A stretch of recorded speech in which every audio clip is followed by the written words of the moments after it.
Welcome to Payne on Politics, a podcast where host Dr. Gregory Payne of Emerson College sits down with fellow experts to discuss the current state of politics, public opinion, and global affairs. In a world growing increasingly complex, communication and critical thinking is key.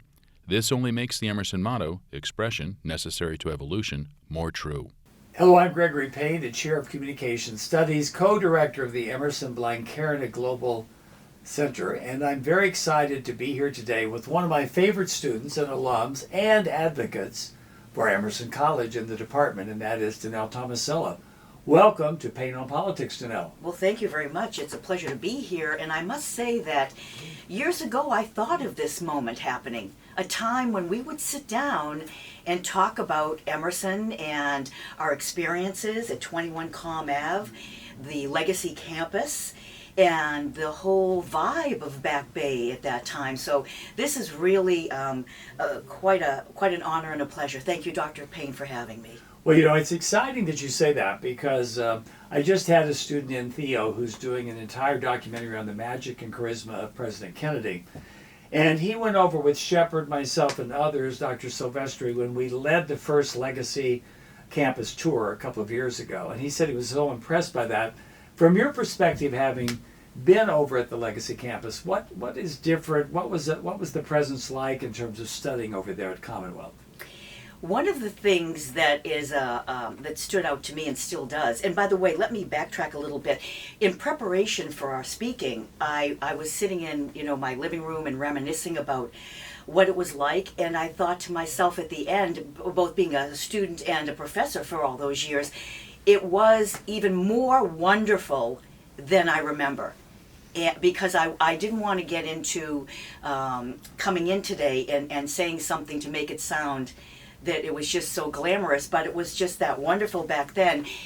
Being a student, was that your question at Emerson? Yes, during that time? what it was like. You were my first professor for my debate class. Being a student, one of the things that is the main bullet point for me is the ability to take a class and then that evening perhaps go and apply what I learned. And Yes. I'll be very quick. I took your speech writing course.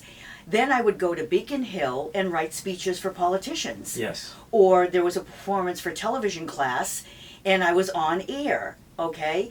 Or there was a public relations and marketing class, and when I had my own business, I would apply those skills that I learned that day.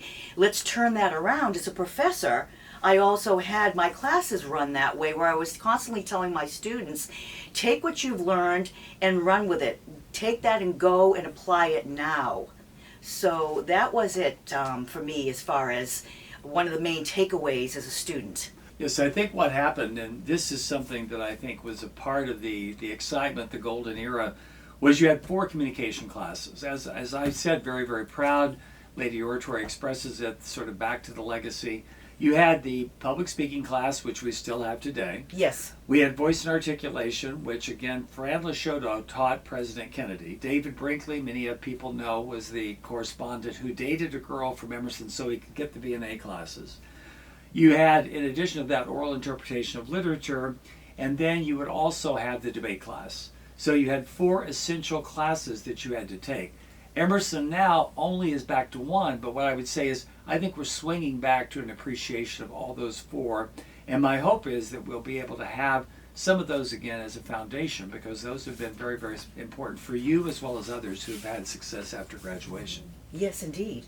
And you brought to mind, we had the students prior to Wired.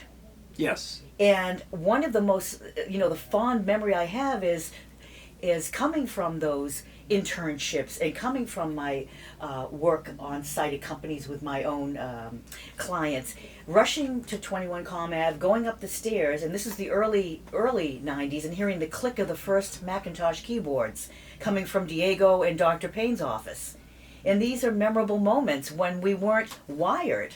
And so in the classroom, without the cell phones out, without the technology, when you had the critical thinking and debate classes, when you had individuals like myself that would plank themselves right, if that's the word there, put themselves right in the middle of the classroom, surrounded by students. Yes. And goodness knows, we know how Emersonians love to talk. Without that technology, those classes were rocking. Yes. I think the one thing to point out, because you've reminded me of some first, the first computer at Emerson was at 21 Commonwealth. We had the first internet covered type of conference with the Kent State Jackson State Conference. Diego scotch taped the wire with Wayne Jack, you probably remember Wayne Jacques, up to the second floor. We got no support from anyone else, and I remember there was a marketing professor who said to me, "Why are you messing with the internet? There is no future for marketing or advertising or communication with the internet."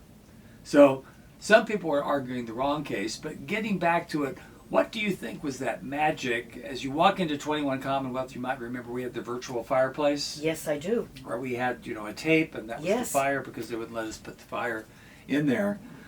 It was, in some respects, it had no limits in terms of creativity. Oh, you have tapped into something that was on my mind last night, where there was a zeitgeist, not so much within the entire campus, but I felt it at 21, that anything could be done. And I was overwhelmed with the possibilities, because what ended up happening was, with the other colleges I was accepted at, there's one thing that they didn't have, and you can speak to this, is that you could practically design your own major. And you could bring in other elements or other courses, or even speak with you one-on-one and create the type of, not course, but internship or meeting with you one-on-one to earn credits that absolutely tied in to your career goals. Yeah, Sound familiar? I remember that, and I remember, of course, Emerson polling now with Spencer Kimball, one of America's favorite pollsters. Yes. We began that with David Paleologos, who's now over at Suffolk and does a wonderful poll over there. But again, plugging into the Emerson Mafia. If you remember, we had various people, not Ken Grout, it was, of course, the other Ken that I just mentioned this morning, Ken Yes. Swope, who was Yes. doing political consulting. Yes. I remember Jack Walsh. Yes. But one of the favorites, I think, and it comes from the hinterland, James Golden, who was at Ohio State University, was actually a friend of Alan Koenig, who was the president at the time. And he said, "Would you like to have this visiting scholar?" You had Professor Golden, who I was did. a life-changing teacher. What do you remember most? Well, I still have his book, Yes. The Rhetoric of Western Thought. Yes. And given all of my life's experiences and my being a professor myself, that's my go-to, time and time again. Because don't forget, I came from studying Christian apologetics to Aristotelian Yes. when I came here. Quite a change. And that, yes, indeed. And so that was the text. And Dr. Golden in the class was a very gracious, classy human being. And his ability to discuss a topic that even back then was perhaps controversial, and bring everyone together to have a dialogue about that topic was just a gift to the class. I think what was great about Dr. Golden, and he's someone that many people, Jane and others remember, David Calusian, was I knew his politics, but he never brought his politics into the classroom. It was always critical thinking. He would bring out the best. He always encouraged both sides. So a real appreciation of diverse points of view. Secondly, he was my example. In my years at Emerson College, I would have students come up to me, "Come on, Mama T, Danell, we can't figure you out." And I said, they would, "Oh, where do you stand politically? Are you this? Are you that?" And I said, "No, that's for me to, we're not going to discuss that in class." And they were always intrigued by that. And I got that example from him. But I have a segue here that's Yes. really important for me to hear your feedback about, in that a lot of programs, events, and visiting professors came to Comm Studies, and I'd like to go through some of those beginnings. Here, I've got just a few. We have Kent State. Yes. We have the LA program. I'd like to talk a little bit about the LA program, and today I brought with me Yes. something I asked you for a month ago, and that was your original, if you will, pitch about the LA program to the folks at Emerson at that time. Yes. And it reads like, what is the LA campus today and what it has to offer? Well, I think this does kind of actualize the fact that back in December of '85, we proposed taking a group of students out, not for a visit, but for a semester. This was to Chris Weir, Continuing Education is where it started. And we basically talked about that it had been run by the dean at the time, Jackie Liebergott. It was also John Zachris, and everyone bought into it. So you're right, the LA program of today, the roots of it in terms of first semester was in communication studies with Mayor Tom Bradley. And I think that's exciting to have seen that type of a seed that began at 21 Commonwealth. And wasn't your sister involved with the program and its Yes, development? she was involved because she was out there at the time, and she basically said, I think what we can do is really tie in Emerson internships. Being very honest, George Quinzel, who was head of mass communication, Carol O'Neill, who I think is now down at in North Carolina teaching, all of us worked together. Again, there were no walls. We worked together to put this together. And George and Carol took people out during the summer, but my idea, my big adventure was to let's do this as a semester program. Mm-hmm. So we started it. She was the internship coordinator. We launched it at Oakwood. That's where it was until we moved to the LA Center. But I think if you ever get quizzed on Jeopardy, where did the LA program begin? I think there's a popular conception that it began much later, but you know, that's fake news. It began in comm studies. It began in '85 with the Bradley campaign, and we're so proud that we're more or less trying to refurbish it with a lot of political comm, sports comm, and comm studies majors in the years ahead. Wonderful. Okay. All right. That was the snapshot that I was hoping for. Now, I know, Danell, when we talked, you also said you remembered someone else behind me, and that is the father of public relations, Ed Bernays. Yes. He would come every year for his birthday. What do Yes. you remember about Ed Bernays? I took his PR lectures, and we talked about his historic stamp Yes. as far as public relations, and some of the, how it would relate to what was happening at that time in Yes. the 90s. And I found him very relevant, and he just had the type of presence that when he stepped into the classroom, you had to pinch yourself because here he is. This is the man that got it going. Right. The whole concept. Right. I think you mentioned something too that reverberates well today, and that we just had John Philo, and we've got some pictures, of course, with John. Mm-hmm. We just had John Philo on campus for another retrospective of Kent State, Jackson State. But I know you were there when we brought back Mary Vecchio, who Yes. was the young woman over the body of Jeff Miller Yes. here on the wall, and she met for the first time John Philo. John had taken the picture. They'd never gotten together, so 21 was a magical place, and we had 35 international PR people from Germany and other places taking that. What was it like as a student to see that type of reunion through communication? For me, it was emotional, and I'll tell you why. Because during that time when that happened, I was home with my mother. My dad was working at the fire station, and it was like a loss of innocence Yes. that happened.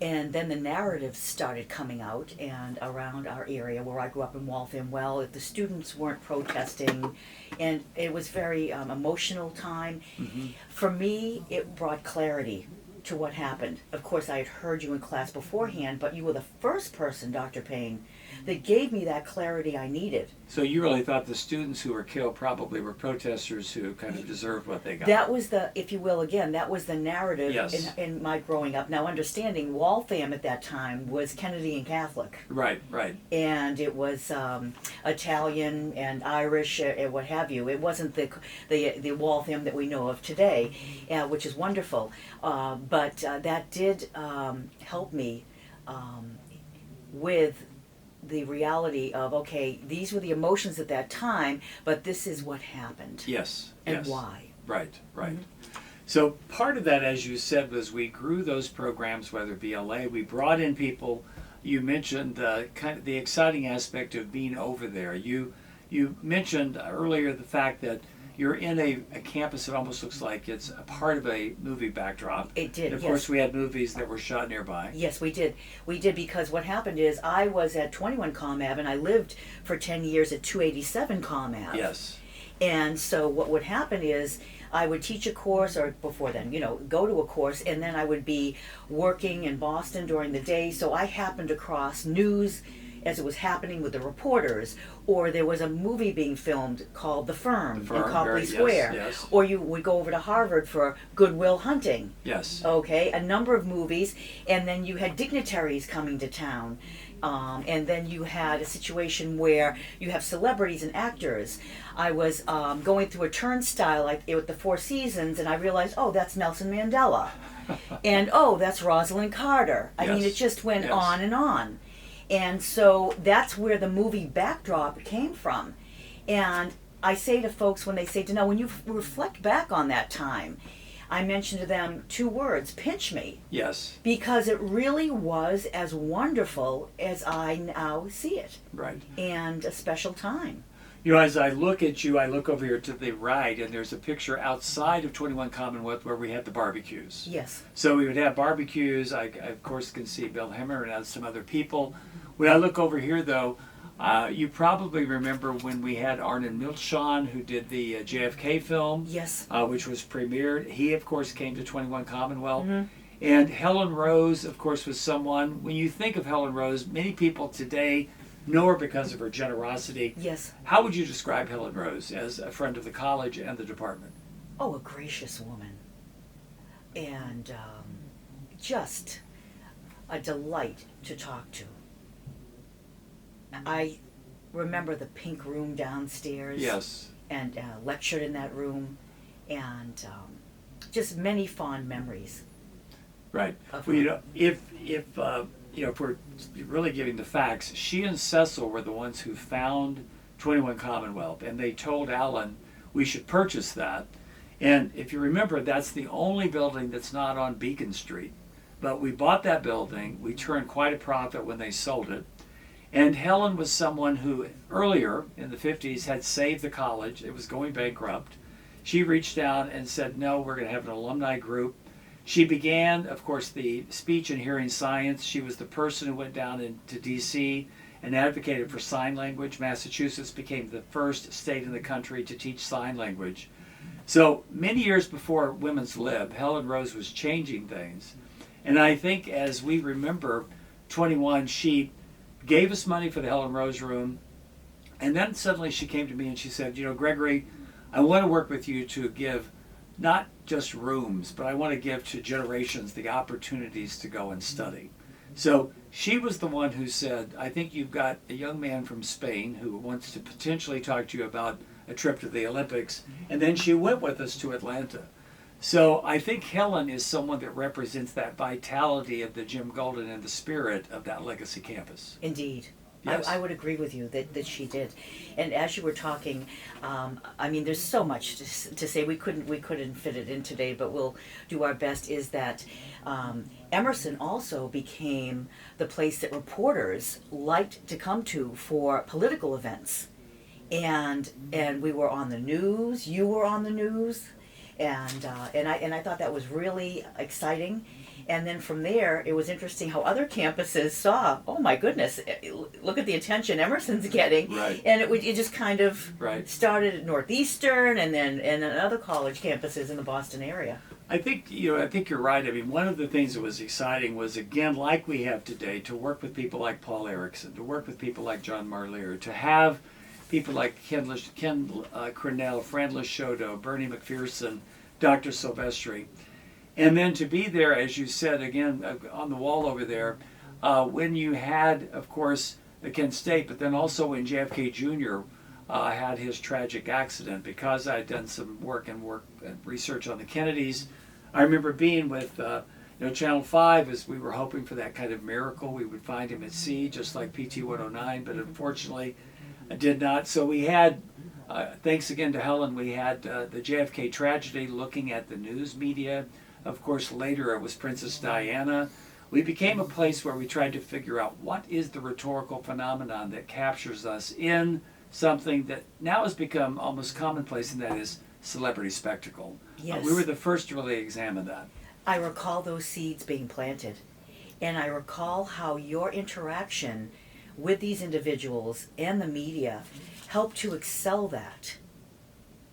Well, I think one thing that I liked about it was, as you said, it was a place where people could come and disagree. Yes. Judy Kletter, who we were talking about the docudramas and the problems of docudramas.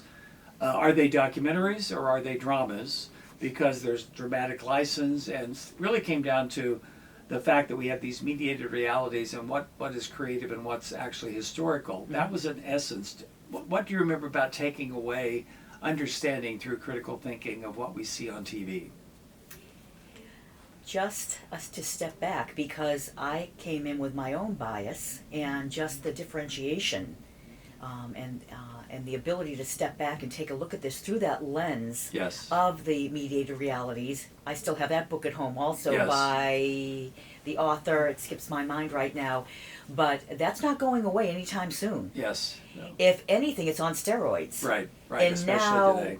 we have to be distinguishing between where are we going to go for our news sources, and what data are we going to look for, what are we going to do to dig even deeper. So So the misinformation, disinformation dilemma. yes, indeed. Yeah. What do you think, Danell? I remember, again, one episode that I think, and I remember very clearly, because sometimes you and I would be on an opposite side of an issue. But Madonna had a song, if you remember, Like a Prayer. Yes, Remember that song? I do. And this was a song where it was making a statement, and you came with a very strong religious faith, and I was arguing from a rhetorical perspective, and Dr. Golden was in the middle, basically saying, "Okay, let's take bits and pieces here." I remember that. I remember that. It the was essence very of that. spirited, and Yes. you and I had a different opinion on it, and I think both of us became more appreciative of the other side. Yes. One thing I would ask you, when you think of where we are today, where we talk about the inability to really talk and discuss issues, what do you think some of the lessons are of that era that could help us today get into a situation where we do honor free speech, we respect people's points of view, but we also look at the university as one where we should air different versions and different ideas? Oh, Dr. Payne, I have to step back and say, first and foremost, before going into that, let's create the class, put your cell phones away, folks. And then we have to, in a sense, ask students to clear their minds of what perceptions they're walking in the door with.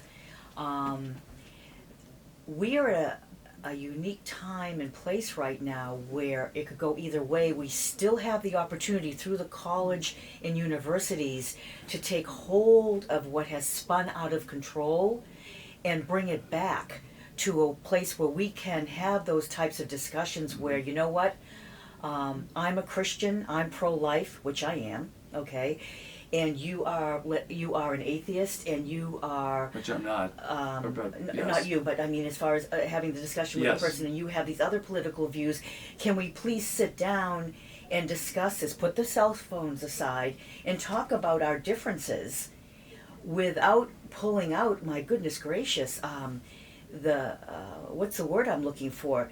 Just the ad hominem attacks. Right. It starts out on that. Yes, yes. In other words, I'm being too verbose about this. That there's going to be a place, and there is a place right now for colleges and universities to say, you know what, folks, we need to get back to that. Right. If we're going to move forward, we need to get back to that, because So this when is you where we're say at right get now back- because of social media. You basically say getting back to being able to explore various arguments, finding Exactly. strengths, etc. Exactly. It's my understanding that there are some college classrooms, I'm not mentioning this, but just seeing the things I've seen on YouTube, where you can't even mention the name of our former president. Right. Or there are other debates that you can't even have without there being emotional duress in the classroom. Yes, yes. And that shouldn't be. Right, right. Well, I think we do have very interesting times, and I think what we're attempting to do, especially at Emerson, is to remember the roots and remember the function and remember the scope of what we teach. Exactly. We have a new president. You know that I'm very enthusiastic. He is the first, to me, focused communication president since John Zachris. Comes with that tradition of Emerson and Southwick and others. I know that you haven't met with him yet. What advice would you give President Bernhardt? Oh my goodness, if I were sitting across from him, Which I think you will be. He loves to talk to alums. oh my, we would have to have that dialogue about Emerson in the 90s and how we had that type of give and take in the classroom, how students benefited from it, Yes, and we need to get back to that. right. Would he consider being that beacon among college presidents to say, we need to do this, folks? So you're basically saying that Emerson, for many years, many generations since the beginning, has led the way with regard to having communication as the foundation, and you would say, let's continue to burnish that. Exactly. That's why I chose Emerson. There were a number of colleges I could have gone to, very nice colleges I was accepted into, but I chose Emerson specifically because of what was happening here, Dr. Payne. And it happened.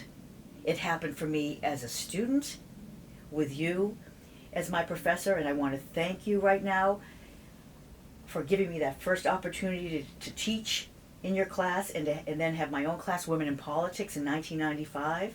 I think that was one of the first times we taught the course. Indeed, and I want to thank you for that. Mm-hmm. Well, thank you, Danell. And as I said, I think that anyone who would like to find out about the Legacy Campus and also the foundation of what makes Emerson unique, I would invite all that Emerson Mafia watching this to connect with you.